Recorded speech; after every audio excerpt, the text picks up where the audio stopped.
You know well I'm a chicken fried. And cold beer on a Friday night. A pair of jeans that fit just right. And the radio. Well,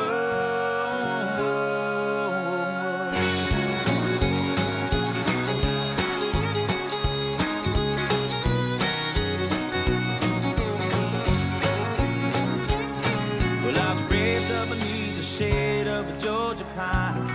And that's home, you know. Sweet tea, pecan pie, and homemade wine, where the peaches grow. In my house, it's not much to talk about, but it's filled when love is grown in southern ground, and a little bit of chicken fried. Cold beer on a Friday night, a pair of jeans that fit just right, and the radio.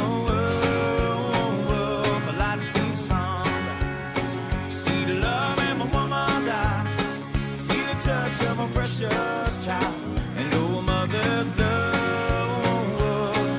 It's funny how it's the little things in life that mean the most. Not where you live, what you drive, or the price tag on your clothes.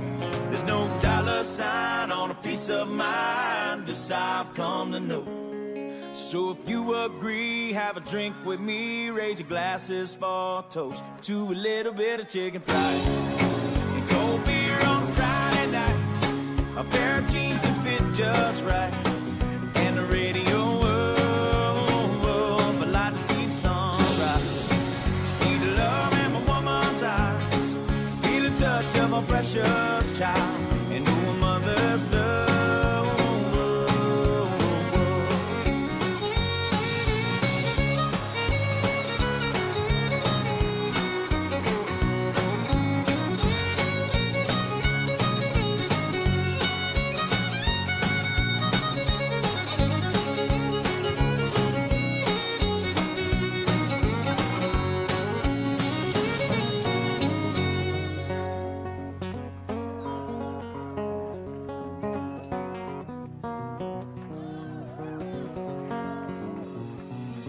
Thank God for my life and for the stars and stripes.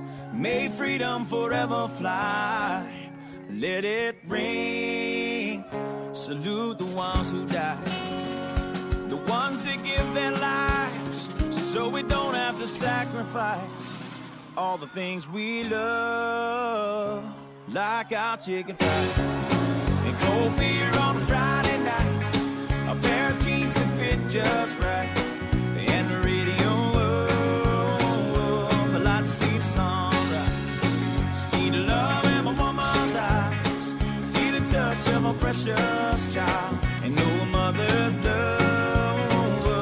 It's a little chicken fried and cold beer on a Friday night, a pair of jeans that fit just right, and the radio. I like to see the sunrise.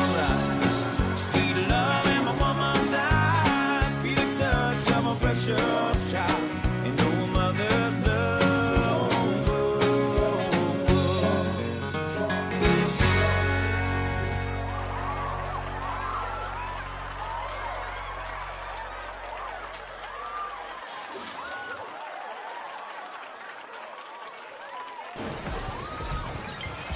Full combo.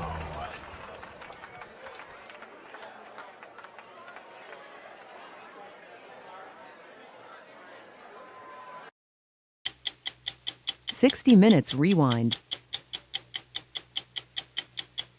High school basketball is one of the most popular sports in the country, and those who follow it on the national level, particularly college scouts and coaches, are familiar with St. Anthony of Jersey City, New Jersey, and its coach, Bob Hurley.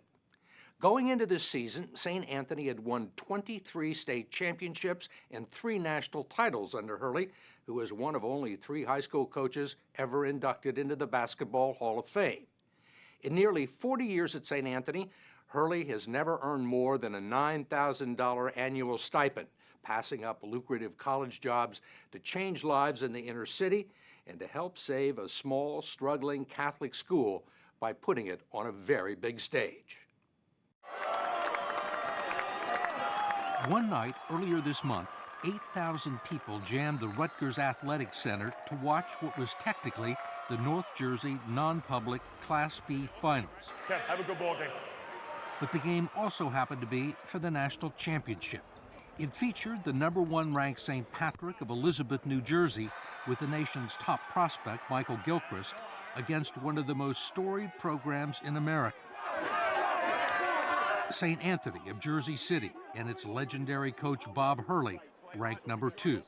Enjoy yourself. Ready? Everybody in. Ready? 1, 2, 3. Hard work was the mantra as St. Anthony broke the huddle, something they had been doing all year in preparation for this game. Working that tight handle. Their practices under Coach Hurley are famous for being among the most intense, grueling workouts in the country at any level of the game.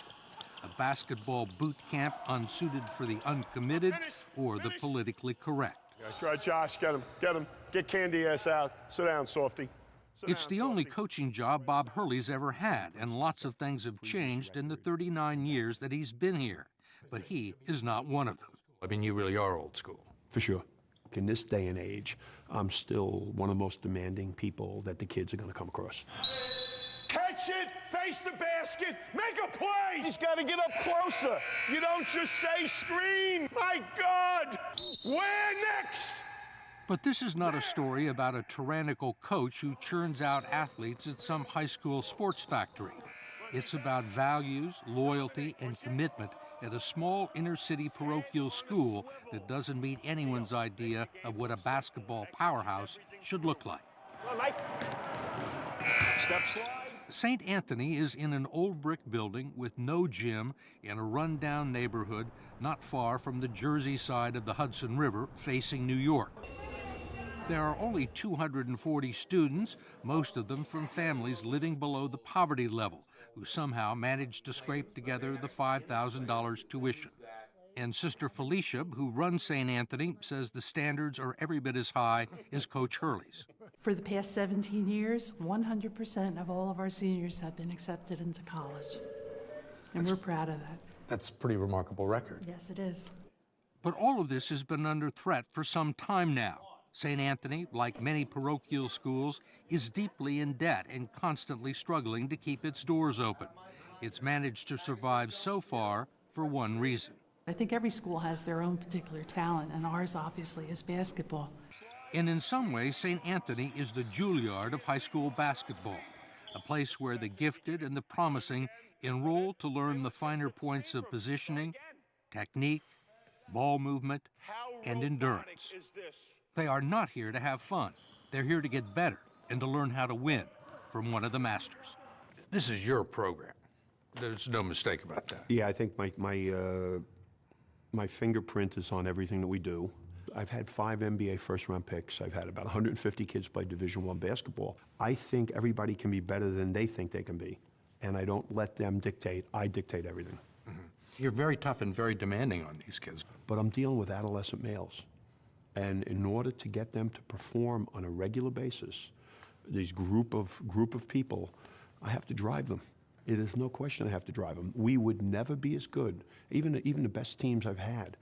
There has to be times when you know you have to really push the pedal. You've never given a day's effort in your life. Have you ever had a job? Hurley is something of an expert on adolescent males. For 28 years, his day job was working as a probation officer. He knows the streets of Jersey City and their temptations as well as anyone, and he makes sure his kids stay on the straight and narrow. You make the kids sign a contract? Yes. When they come here? Don't know that it's legally binding, but when I have to mete out justice, it's, as far as I'm concerned, it's a legal document. Yeah, it's up to 19. Steve, it's up to 19 things now. What are some of them? Alcohol, cigarettes, narcotics is one. Some of them are haircuts, short haircut, no tattoos. Jewelry has to be basic, a ring, a watch. You have drug tests? I've drug tested entire teams. Do you have rebels? And do you have people rebel against us? Oh, yeah. That's why, I think that's why there are hinges on doors. That this is not meant for everybody. It's meant for bright, talented kids who are committed to earning a college basketball scholarship and competing at the next level. Move your feet! Move your feet! Everyone has to try out for the team, and Hurley doesn't do any recruiting. players or their parents seek him out because of his remarkable record. All of you come here because of Coach Hurley? Yes. Yes, sir. All of you? Yeah. Yes. Over the years, they have come from far and wide to attend St. Anthony. This year's longest commute belongs to Jimmy Hall, who wakes up every morning at 6 a.m. in Brooklyn and travels by subway, bus, and train across New York City and the Hudson to Jersey City, a commute that can take an hour and a half each way. His mother, Noreen Wiggins, who raised her son in a single-parent home, thought St. Anthony was exactly what he needed. It's time for Jimmy to grow up, and Coach Hurley is just a part of the piece that's helping him to mature into a young man. Is this the most demanding situation he's ever been in? Yes, by all means, it is. It took a little while for him to really realize that, no, Coach Hurley is not trying to kill you, Jimmy. He's really trying to make you be the best player you can be. Is it worth it? Yeah, it's worth it. Very much so. Senior guards Miles Mack, Lucius Jones, and junior forward Kyle Anderson all knew exactly what to expect from Coach Hurley. He admitted to me today he loses it every now and then. He pretty much puts the fear in your heart, you know, don't mess up. But one thing that makes me pretty happy is when we see Mrs. Hurley come in. You know, that's when you're like, oh, our practice is coming to an end. She's coming to save us. Hurley's wife, Chris, has been St. Anthony's official scorekeeper for the past 25 years and knows a lot more about basketball than the average fan. Jordan! Floppy!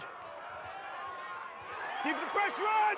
Together, the couple raised two of St. Anthony's greatest players, Bobby Hurley Jr., who went on to lead Duke to 2 national championships, and his younger brother, Danny, who started Seton Hall and is now the head coach at Wagner College, where Bobby is his chief assistant.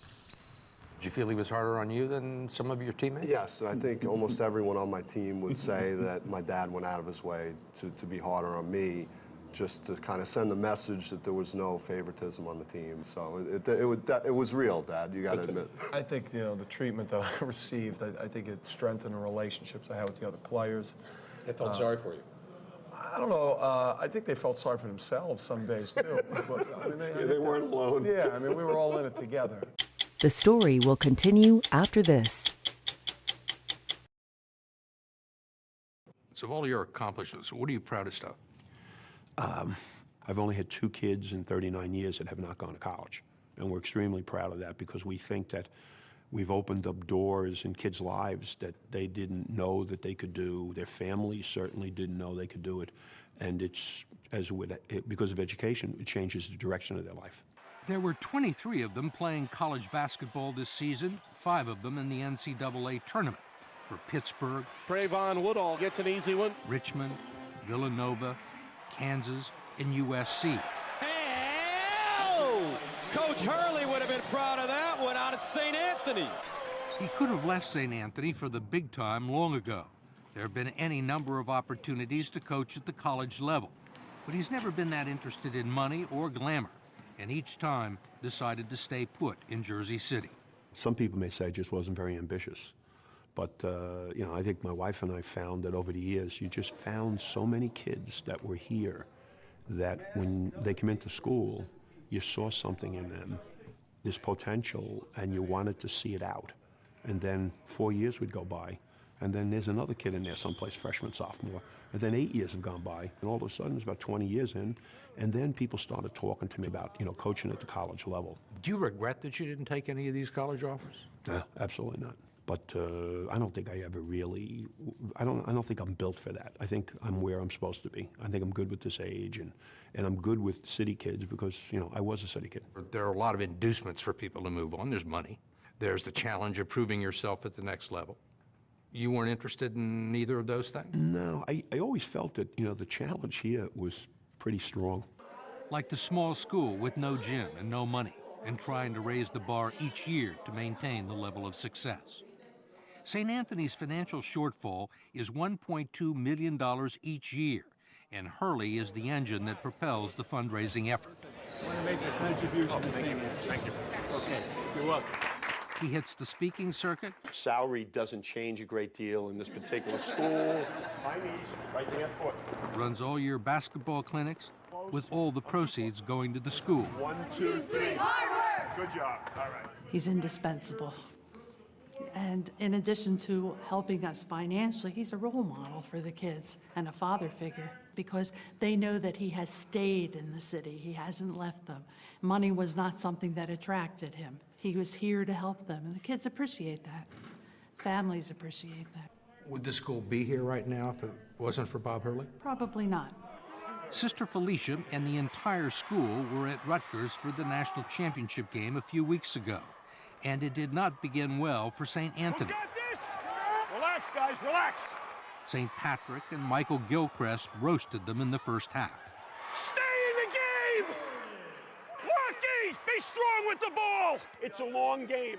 Get control here. Keep the pressure on! But after trailing most of the game, St. Anthony's superior conditioning, poise, and coaching finally turned the tide. Easy, Miles! They outscored St. Patrick 23-5 in the final quarter and won in a rout. They closed out the season with their 24th state championship and 4th national title. It was the perfect ending for the season and for our story. The players' dreams had been realized and the lessons well learned. Every 8-second sprint we ran during the season, everything we've done, every day I've busted your chops, every study hall, does it all seem worth it right now? Valuable lesson learned here.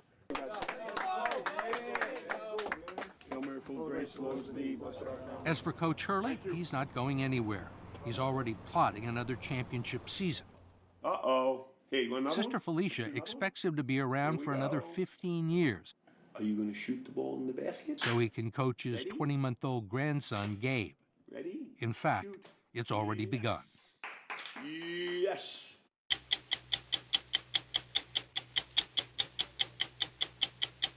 He went on to say, and I think this is the key point, Sal, to what I make out of this from a Mets perspective is, well, now he's not going to be a Met, probably, is because he said, I'm looking for 13, 14, 15 years. And so if the Mets weren't going to go above 3 for their beloved homegrown fan favorite star in Pete Alonso, who I understand, as you pointed out many times, is 5 years older. Yeah. But still, if that's how they look at the first base position, even for their own guy, when they were looking at trading for Vlad Guerrero potentially, it was you trade him, you get him for his walk year like the Yankees did with Soto, he becomes a potential extension candidate, but no one at the Mets is thinking 15 years. And that's no slight on Guerrero.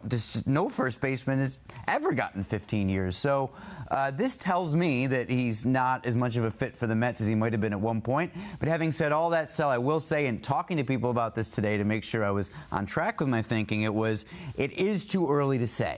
Just because a player wants those kinds of years doesn't mean he's going to get them.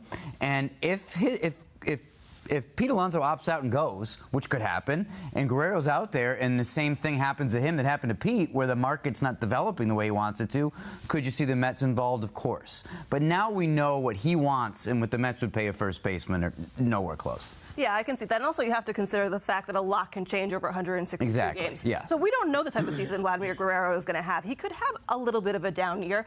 Pete Alonso could have a really, really great year. Put all that together. But the fact of the matter is the Mets already have 15 years dedicated to Juan Soto. They had Francisco Lindor for 10 years. You have Brandon Nimmo for 8 years. You can't keep having these extremely long contracts and then be dealt with these aging players all of this payroll when Steve Cohen, even though he's willing to pay money, does not want to be going up against that third-tier luxury tax over and over and over again. It doesn't make sense for the Mets. So unless Guerrero can lower that number, lower the years, I do not think this is a fit at all. Yeah, and I think the one thing that you guys didn't talk about, because I think you both make great points, is that he doesn't play a premium position either. Those guys that are on the long contracts play premium positions. It's not a first baseman. It's not a first baseman that has been a little bit inconsistent at times as well. So they're not going to give him that kind of length. They're probably not going to give him that kind of money, even on an AAV standpoint. And he's a little bit, I'm not going to say delusional, because he's allowed to have his own value in his mind, and he may be putting something out there and is willing to come back to it. But unless you're playing a premium position, you're not going to get the length, and you're certainly not going to get those kind of AAV numbers. I'll say it. Yeah, I'll say it. He is delusional. On what planet is Vladimir Guerrero Jr. getting 15 years? Oh, no, it's nothing like Soto, just under 600. 600 million? What? There's no way the Mets would sign him for that. There's no way anybody is signing for that. Maybe he gets 10, maybe 12 at a lower AAV. He'd be lucky if he gets 500 million. Juan Soto is the exception, not the rule. Vladimir Guerrero Jr. needs to lower his expectations.